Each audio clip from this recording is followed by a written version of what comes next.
সুপ্রভাত বন্ধুরা, আজ হলো 10 জুন 26 জ্যৈষ্ঠ মঙ্গলবার। আজকের সকালের বিশেষ বিশেষ খবরগুলি হলো: শিলচর সোনাবাড়ি ঘাটে খেলাধুলা করার সময় বন্যার জমা জলে ডুবে মৃত্যু ঘটল এক শিশুর, কান্না পরিবারে। কাটিগড়া সিদ্ধেশ্বর ফেরিঘাটে অঘটন, মাঝ নদীতে বিকল যাত্রী বোঝাই নৌকো, কান্না মহিলা যাত্রীদের। এসডিআরএফের তৎপরতায় উদ্ধার যাত্রী। আজ মাসের 10 তারিখ। প্রতি মাসের মতো আজও লাখ লাখ মহিলার অ্যাকাউন্টে আসছে অরুণোদয় সহ বিভিন্ন প্রকল্পের টাকা। হাইলাকান্দি জেলায় 6টি রিলিফ ক্যাম্পে এখনও 814 জন। ধুবড়ীতে গোমাংস নিয়ে উত্তেজনা, ভাঙচুর, 163 ধারা জারি। অঘটন ছাড়াই সম্পন্ন হলো এবারের হজ পর্ব, ঘোষণা সৌদি আরবের। মরুদেশে হজযাত্রীদের জন্য নেই পানীয় জলের অভাব। এবার বরাক উপত্যকা সহ রাজ্য জুড়ে 288 পদের জন্য এপিএসসির পরীক্ষায় বসলেন 57,000 প্রার্থী। আর 8 থেকে 12 মাসের মধ্যে এনআরসিতে যাদের নাম উঠেনি তাদের রিজেকশন স্লিপ পাঠানো প্রক্রিয়া শুরু হবে, ঘোষণা মুখ্যমন্ত্রী ডক্টর হিমন্ত বিশ্ব শর্মার। আপনারা ট্রেলার দেখেছেন, সিনেমা শুরু হয়নি। ভারতের সব রাস্তা আমেরিকার মতো শীঘ্রই হয়ে যাবে, বললেন কেন্দ্রীয় সড়ক পরিবহন মন্ত্রী নীতিন গাডকারি। হাইলাকান্দিতে আধার কার্ড আপডেটে ফের ধরা পড়ল ভুয়ো বার্থ সার্টিফিকেট। লালা স্বাস্থ্য কেন্দ্র থেকে ইস্যু হওয়া 26টি বার্থ সার্টিফিকেট নিয়ে তদন্তে পুলিশ। কালীগঞ্জ পুয়ামারা সড়ক বন্যার জলের তলায়, ভারী যানবাহন চলাচলে নিষেধাজ্ঞার দাবি। শ্রীভূমি তথা করিমগঞ্জে শীঘ্রই বাঁধ মেরামতে হাত না দিলে আন্দোলনের হুঁশিয়ারি কৃষক মুক্তির। চিরদিনের জন্য বন্ধ হতে পারে হাইলাকান্দির নিজামুদ্দিন চৌধুরী ক্যাটেল মার্কেট। প্রয়োজনীয় নথিপত্র দেখাতে ব্যর্থ বাজার কমিটি। আজ হচ্ছে না বাজার। লালার শতবর্ষ পুরনো মঙ্গলবাড়ি গরু বাজার বন্ধের নির্দেশ প্রশাসনের। হাইলাকান্দিতে 2026-এর বিধানসভা নির্বাচনের কুচকাওয়াজ শুরু। বিজেপি প্রার্থিত্বের প্রথম আবেদন জমা পড়ল বাজপেয়ী ভবনে। শ্রীভূমি তথা করিমগঞ্জে প্রধানমন্ত্রী আবাসের সরকারি ঘর তৈরি না করাদের বিরুদ্ধে এফআইআর করছে পুরসভা। এবং থাকবে আজকের বরাক উপত্যকার 3 জেলার আবহাওয়ার খবর। তাহলে বিস্তারিত খবরে যাওয়ার আগে অবশ্যই ভিডিওটিতে একটি লাইক করে চ্যানেলটি সাবস্ক্রাইব করে পাশের বেল আইকনটি বাজিয়ে রাখবেন এবং ফেসবুক পেজটি ফলো করে ভিডিওটি অবশ্যই শেয়ার করবেন, যাতে সঠিক তথ্যগুলো সবার কাছে পৌঁছাতে পারে। এবার শুনুন আজকের খবরগুলির বিস্তারিত। প্রথম খবর, শিলচর সোনাবাড়ি ঘাটে খেলাধুলা করার সময় বন্যার জমা জলে ডুবে মৃত্যু ঘটল এক শিশুর। সোমবার দুপুর 12টা নাগাদ সোনাবাড়ি ঘাট দ্বিতীয় খণ্ডের বাসিন্দা হায়দর আলী লস্করের 10 বছর বয়সী ছেলে তানিজ আহমেদ লস্কর জলে ডুবে মৃত্যু হয়। এদিন বাড়ির অদূরে বন্যার জমা জলে পাশে খেলাধুলার সময় জলে নেমে পড়লে সেখানে হঠাৎ তলিয়ে যায় সে হাবুডুবু খেতে দেখে সঙ্গীরা চিৎকার করলে স্থানীয়রা এগিয়ে আসেন উদ্ধারের জন্য। উদ্ধার হয় তানিজ। স্থানীয়রা তার প্রাণ ফেরাতে আপ্রাণ চেষ্টা করলেও ব্যর্থ হন। আকস্মিক এই ঘটনার খবরে ছুটে আসেন তার মা বাবা সহ পরিজনরা। এদিকে খবর দেওয়া হয় রাঙ্গিরখাড়ি পুলিশে। ঘটনাস্থলে পৌঁছে রাঙ্গিরখাড়ি পুলিশ ম্যাজিস্ট্রেটের প্রাথমিক তদন্ত শেষে মৃতদেহ ময়না তদন্তের জন্য শিলচর মেডিকেল কলেজ হাসপাতালের মর্গে পাঠিয়ে দেওয়া হয়। জানা গিয়েছে, আজ সকালে তার মৃতদেহ ময়না তদন্তের পর পরিবারকে সমঝে দেবে পুলিশ। কাটিগড়া সিদ্ধেশ্বর ফেরিঘাটে অঘটন, মাঝ নদীতে বিকল যাত্রী বোঝাই নৌকো, এসডিআরএফের তৎপরতায় উদ্ধার যাত্রী, জলস্রোতে ভেসে গেল যাত্রী বোঝাই নৌকো। সোমবার পরন্ত বিকেলে কাটিগড়ার সিদ্ধেশ্বর ফেরিঘাটে ঘটেছে ভয়ঙ্কর এই ঘটনা। নৌকো ভেসে যেতে দেখে কান্নায় ভেঙে পড়েন অনেক যাত্রী। যদিও তাৎক্ষণিকভাবে যাত্রীদের উদ্ধারে নেমে পড়ে এসডিআরএফ। যান্ত্রিক গোলযোগের জন্য এমন ঘটনা ঘটেছে বলে খবর। ৬ নম্বর জাতীয় সড়কের বদরপুর কাটিগড়া সংযোগী বরাক সেতু সংস্কারের জন্য বন্ধ করে দেওয়ার পর থেকে সিদ্ধেশ্বর ফেরিঘাট দিয়ে চলছে যাত্রী পারাপার। গেমন সেতুর বিকল্প হিসাবে যাত্রী পারাপারের জন্য এই ফেরিঘাটে ইঞ্জিন চালিত নৌকার ব্যবস্থা করে দিয়েছে জেলা প্রশাসন। জানা গেছে সোমবার অন্যান্য দিনের মতো সকাল থেকে যথারীতি দুটি ইঞ্জিন চালিত নৌকো দিয়ে চলছিল যাত্রী পারাপার। সমস্ত দিন সবকিছু ঠিকঠাক চললেও বিপত্তি দেখা দেয় পরন্ত বিকেলে। জানা গেছে কাটিগড়ার দিক থেকে যাত্রী বোঝাই করে বদরপুরের দিকে যাওয়ার সময় আচমকা ওই নৌকোয় যান্ত্রিক গোলযোগ দেখা দেয়। ফলে যাত্রী বোঝাই ওই নৌকো আর এগোচ্ছিল না। এই যান্ত্রিক গোলযোগের ফলে নৌকোটি নদীর স্রোতে ক্রমে ভেসে যেতে শুরু করে। যাত্রীদের মধ্যে হাহাকার পরিস্থিতির সৃষ্টি হয়। জানা গেছে নৌকো ভেসে যেতে শুরু করায় কয়েকজন মহিলা যাত্রী কাঁদতে শুরু করেন। যদিও বিষয়টি আঁচ করে সঙ্গে সঙ্গে যাত্রীদের উদ্ধার করতে রাবার বুট নিয়ে এগিয়ে যায় কর্তব্যরত এসডিআরএফ। মাঝ নদীতে আটকা পড়া নৌকোটিকে কোনো মতে টেনে পারে নিয়ে যাওয়া হয়। এরপর এসডিআরএফ প্রথমে নৌকোয় থাকা মহিলা এবং শিশুদের উদ্ধার করে নিয়ে যায়। কিছুক্ষণের মধ্যে আইডব্লিউটির অন্য আরেকটি নৌকো বিকল নৌকাতে আটকা পড়া যাত্রীদের উদ্ধার করতে পৌঁছায়। সবার যৌথ প্রচেষ্টায় যাত্রীদের উদ্ধার করে নিয়ে আসা হয়। এই ঘটনায় যাত্রীদের মধ্যে আতঙ্ক দেখা দিয়েছে। আজ মাসের 10 তারিখ। প্রতি মাসের মতো আজ 10 জুনও লাখ লাখ মহিলার অ্যাকাউন্টে আসছে টাকা। আজ অরুণোদয় প্রকল্প সহ ইন্দিরা মিরি সর্বজনীন বিধবা পেনশন, দীনদয়াল দিব্যাঙ্গজন সাহায্য প্রকল্প, শহীদ কুশল কুঁয়র সর্বজনীন বৃদ্ধ পেনশন, রাষ্ট্রীয় দিব্যাঙ্গ বিধবা এবং বৃদ্ধ পেনশন প্রকল্পের টাকা হিতাধিকারীর অ্যাকাউন্টে ট্রান্সফার করা হবে। আজ 10 জুন হিতাধিকারী অ্যাকাউন্টে অরুণোদয় প্রকল্পের 1250 টাকা সহ বিভিন্ন প্রকল্পের টাকা পেয়ে যাবেন অ্যাকাউন্টে। হাইলাকান্দিতে আধার কার্ড আপডেটে ফের ধরা পড়ল ভুয়ো বার্থ সার্টিফিকেট। লালা স্বাস্থ্য কেন্দ্র থেকে ইস্যু হওয়া 26টি বার্থ সার্টিফিকেট নিয়ে তদন্তে পুলিশ। প্রায় 3 মাস বিরতির পর হাইলাকান্দি জেলায় ফের বার্থ সার্টিফিকেট কেলেঙ্কারি। থানায় প্রশাসনের মামলার খবরে জেলা জুড়ে চাঞ্চল্যের সৃষ্টি হয়েছে। এডিসি ত্রিদীপ রায়ের নির্দেশে যুগ্ম স্বাস্থ্য সঞ্চালক অলকানন্দা নাথ থানায় মামলা করায় পুলিশ তদন্ত শুরু করলেও গ্রেফতারের কোনো খবর নেই। আধার আপডেট সেন্টারে হাইলাকান্দি এসকে রায় সিভিল হাসপাতাল থেকে একটি এবং লালা ব্লক প্রাথমিক স্বাস্থ্য কেন্দ্র থেকে ইস্যু হওয়া 26টি বার্থ সার্টিফিকেট নিয়ে তদন্তে নেমেছে পুলিশ। ধুবড়ীতে গোমাংস নিয়ে উত্তেজনা, ভাঙচুর, 163 ধারা জারি। ধুবড়ী শহরে গোমাংসকে কেন্দ্র করে দ্বিতীয় দিনে তীব্র উত্তেজনা বিরাজ করছে। শান্তির পরিবেশ বিনষ্ট করার জন্য শহরে পুনরায় গরুর মাংস পুলিশ উদ্ধার করার ঘটনায় চাঞ্চল্য। সোমবার সকালে শহরের বেশ কয়েকটি অঞ্চলে ভাঙচুর চালায়। দুষ্কৃতীদের মোকাবিলা করতে পুলিশকে টিয়ার শেল ছাড়তে হয়। ঘটনায় জনগণ আতঙ্কে দোকান বাজার বন্ধ করে দেয়।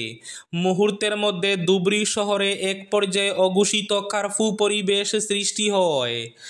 এ নিয়ে ধুবড়ী জেলা কমিশনার দিবাকর নাথ শহরে বিভিন্ন ঘটনাস্থলে উপস্থিত হয়ে পরিস্থিতি পর্যবেক্ষণ করেন। কমিশনার জানান, সিআরপিএফের সহযোগিতায় কঠোর সুরক্ষা ব্যবস্থা নিয়েছে। কমিশনার জানান, শহরে পর্যাপ্ত সুরক্ষা প্রহরী রয়েছে। 163 বিএনএসএফ জারি করা হয়েছে। পরিস্থিতি ঠিক না হওয়া পর্যন্ত দোকান, বাজার, স্কুল, কলেজ সব বন্ধ থাকবে। তীব্র উত্তেজনা বিরাজ করছে ধুবড়ীতে। কোনো অঘটন ছাড়াই সম্পন্ন হলো এবারের হজ পর্ব, ঘোষণা সৌদি আরবের। মরু দেশে হজযাত্রীদের জন্য নেই পানীয় জলের অভাব। ভুল থেকে শিক্ষা নিয়ে এবার হজ আয়োজনে চমৎকার পারফরম্যান্স দেখালো সৌদি সরকার। কোনো অঘটন ছাড়াই মুসলিম উম্মার সবচেয়ে বড় বাৎসরিক ধর্মীয় ইভেন্ট হজ এবার আয়োজন করতে সক্ষম হলো সৌদি সরকার। 2024 সালের হজে পরিকল্পনার অভাবে অনেক লোকের মৃত্যুর ঘটনায় আন্তর্জাতিক মহলে সমালোচনার মুখে পড়েছিল সৌদি প্রশাসন। কিন্তু এবার ব্যতিক্রম। ক্রাউড ম্যানেজমেন্টের কিছু প্রশংসনীয় পদক্ষেপ নেয় সৌদি প্রশাসন। ফলে কোনো অঘটন কিংবা বড় মাপের কোনো দুর্ঘটনা ঘটেনি। বরং বিশ্বের 13টি দেশের প্রায় 17 লক্ষের হজযাত্রী নির্বিঘ্নে সম্পন্ন করতে পেরেছেন হজ। বন্যার জলের তলায় কালীগঞ্জ পুয়ামারা সড়ক, ভারী যানবাহন চলাচলে নিষেধাজ্ঞার দাবি। জেলার অন্যান্য স্থানের সঙ্গে বৃহত্তর কালীগঞ্জ এলাকায়ও বন্যার জলে প্লাবিত হয়েছে। যোগাযোগের ক্ষেত্রে চরম ভোগান্তির শিকার হচ্ছেন এলাকার জনগণ। বিশেষ করে এলাকার প্রধান সড়কগুলো জলের তলায় চলে যাওয়ায় যোগাযোগের ক্ষেত্রে অসুবিধায় পড়তে হচ্ছে স্থানীয়দের। কালীগঞ্জ খাগাইল পূর্ত সড়কের বৃহদাংশ বন্যার জলে প্লাবিত হওয়ায় গোটা দক্ষিণ কালীগঞ্জের লক্ষাধিক জনগণের যাতায়াতে ব্যাঘাত ঘটছে, যার ফলে দক্ষিণ কালীগঞ্জের জনগণের যোগাযোগের একমাত্র মাধ্যম হচ্ছে নৌকো। কিন্তু নৌকোর ভাড়া অস্বাভাবিক হওয়ায় অনেকের আর ঘর থেকে বের হওয়া সম্ভব হচ্ছে না। নৌকো ভাড়া জোগাড় করতে না পারায় অনেক খেটে খাওয়া মানুষ বুক জলে নেমে হেঁটে প্রয়োজনীয় কাজ সারছেন। একজন শ্রমিক হাজিরা কাজ শেষে যা পায় তার একাংশ নৌকো ভাড়ায় চলে গেলে ঘরে খাবার জোগাড় করা অনেক কষ্টসাধ্য হয়ে ওঠে। তবে বর্তমানে বন্যার জল গ্রামাঞ্চল থেকে ধীরে ধীরে কমছে। এদিকে শীঘ্রই বাঁধ মেরামতে হাত না দিলে আন্দোলনের হুঁশিয়ারি কৃষক মুক্তির। নদীর জলস্তর অনেকটাই নিচে নেমে গেছে। বন্যার সার্বিক পরিস্থিতিও অনেকটা উন্নতি হয়েছে। যদিও লঙ্গাই নদীর একাধিক জায়গায় ভেঙে যাওয়া বাঁধ সংস্কারে কোনো হেলদোল পরিলক্ষিত হচ্ছে না। এ নিয়ে জেলা জল সম্পদ বিভাগের উদাসীনতার বিরুদ্ধে ক্ষোভ বাড়ছে বিশেষ করে জেলার কৃষকদের মধ্যে। কারণ আষাঢ় মাসের মাঝামাঝিতে ক্ষেতের জমিতে হালি চারা রোপণের উপযুক্ত সময়। তা থেকে দেরি হলে কিন্তু কৃষকদের বাজবে 12টা। তাই বিভাগীয় মন্ত্রী পীযূষ হাজারিকা গত বছর লঙ্গাই নদীতে ভেঙে যাওয়া বাঁধগুলি সংস্কারের প্রতিশ্রুতি দিলেও গান্ধাইমুখ ও বরিবন্দে সংস্কারের কাজ না হওয়ায় বেজায় ক্ষুব্ধ জেলার ভুক্তভোগী মানুষ। তারা ফের বন্যাতঙ্কে ভুগছেন।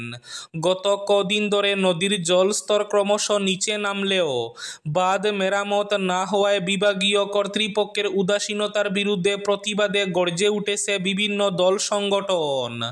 আপনারা ট্রেলার দেখেছেন, সিনেমা শুরু হয়নি। ভারতের সব রাস্তা আমেরিকার মতো শীঘ্রই হয়ে যাবে, বললেন কেন্দ্রীয় সড়ক পরিবহন মন্ত্রী নীতিন গাডকারি। বছর দুয়েকের মধ্যে ভারতের সমস্ত রাস্তা আমেরিকার মতো হয়ে যাবে। দেশের সড়ক পরিকাঠামো তৈরি নিয়ে এমনটাই দাবি করলেন কেন্দ্রীয় সড়ক পরিবহন মন্ত্রী নীতিন গাডকারি। তিনি জানিয়েছেন, গত কয়েক বছর ধরে নিরলসভাবে তার মন্ত্রক কাজ করে চলেছে। পরিবহন ব্যবস্থা মসৃণ করতে প্রচুর খরচ করেছে কেন্দ্রীয় সরকার। সোমবার সাংবাদিকদের দেওয়া সাক্ষাৎকারে নীতিন বলেন, এখন আর সড়ক সংস্কারের প্রশ্ন নয়, এটা ইতিমধ্যে বদলে গিয়েছে। আপনারা এখন ট্রেলার দেখেছেন, সিনেমা শুরু হয়নি। শ্রীভূমি তথা করিমগঞ্জে প্রধানমন্ত্রী আবাসের সরকারি ঘর তৈরি না করাদের বিরুদ্ধে এফআইআর করছে পুরসভা। প্রধানমন্ত্রী আবাস যোজনার প্রথম কিস্তির টাকা নিয়ে অনেকে গড় তৈরি করেননি। শ্রীভূমি পুরসভার তরফে এদের তালিকা প্রস্তুত করে সদর থানায় এফআইআর করার সিদ্ধান্ত নেওয়া হয়েছে। সোমবার রাতে একথা জানান পুরসভার চেয়ারম্যান রবীন্দ্রচন্দ্র দেব। তিনি বলেন, অনেক লোক রয়েছেন যারা কোনো কাজ করেননি, আর কাজ না করার জন্য দ্বিতীয় কিস্তির টাকা রিলিজ করা হয়নি। এদের বিরুদ্ধে এফআইআর করার সিদ্ধান্ত পাকা হয়েছে। এদের নামের তালিকা প্রস্তুত করে এতে পুরসভার চেয়ারম্যান এবং এক্সিকিউটিভ অফিসার ইতিমধ্যে স্বাক্ষর করেছেন। এদিকে জানা গেছে, যাদের পাকা ঘর রয়েছে তাদের নামেও নাকি ঘর মঞ্জুর হয়। এই ডিফল্টারের তালিকায় সন্নিবিষ্ট করা হয়েছে এদের নামও। জানা গেছে, এতে নাম জড়িয়েছে শাসক দলের এক মণ্ডলের প্রভারীরও। 5 বছর আগে ঘর তৈরির জন্য ওই প্রকল্পের অর্থ মঞ্জুর হয়, কিন্তু এই 5 বছরের মধ্যে সুবিধা প্রাপকরা নাকি কোনো কাজ করেননি। এ নিয়ে ক্ষুব্ধ বিভাগীয় মন্ত্রীও। আজকের বরাক উপত্যকার 3 জেলার আবহাওয়ার খবর। আজ বরাক উপত্যকার 3 জেলার আকাশ ফর্সার পাশাপাশি গরম থাকার পূর্বাভাস।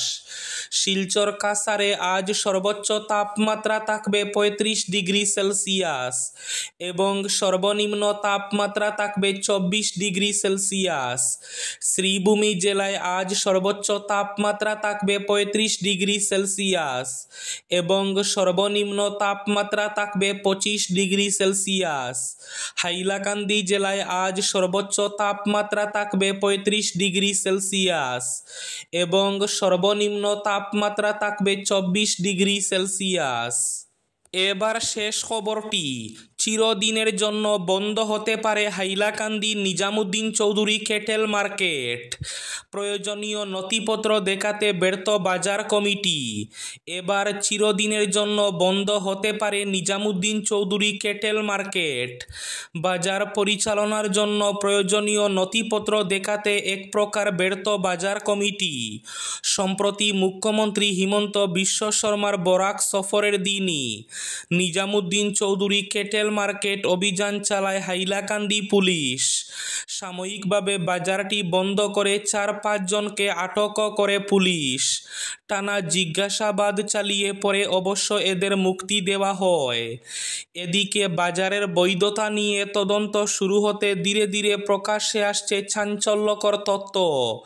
প্রাপ্ত তথ্য অনুযায়ী 2017 সালে শিলচর শ্রীভূমি জাতীয় সড়ক ও শিলচর বদরপুর রেললাইনের গা ঘেঁষে শুরু হয়েছিল বাজারটি।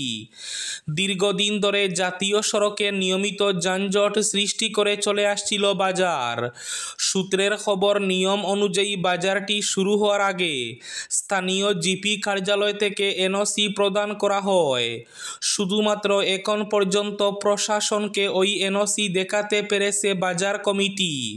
তবে বাজার পরিচালনার জন্য ফাইনাল সিলমোহর দিতে হাইলাকান্দি জেলা পরিষদ সিইও কার্যালয়ে প্রেরণ করা হয় একটি চিঠি। রহস্যজনকভাবে প্রায় 3 দিন অতিবাহিত হলেও ফাইনাল সিলমোহরের চিঠিটি এখন পর্যন্ত প্রশাসনকে দেখাতে পারেনি বাজার কমিটি বলে জানা গেছে। এ নিয়ে ক্রমশ রহস্যের দানা বাঁধছে বিভিন্ন মহলে। এদিকে আজ হচ্ছে না বাজার। লালার শতবর্ষ পুরনো মঙ্গলবাড়ি গরু বাজার বন্ধের নির্দেশ প্রশাসনের। হাইলাকান্দি জেলার লালা শহরের শতবর্ষ পুরনো কাসিমুল উলুম মাদ্রাসা পরিচালনাধীন মঙ্গলবাড়ি গরু বাজার বন্ধ রাখতে প্রশাসনের নির্দেশ। মঙ্গলবার কোনো গরু বাজার হচ্ছে না। জানা গেছে, সোমবার পুলিশ প্রশাসনের পক্ষ থেকে ওয়াকফের অধীনে মাদ্রাসা পরিচালনাধীন গরু বাজার বন্ধ রাখতে বাজার কমিটিকে নির্দেশ দেওয়া হয়। এই ছিল আজকের সকালের বিশেষ খবরগুলি। ভিডিওটি অবশ্যই লাইক করে শেয়ার করে দেবেন।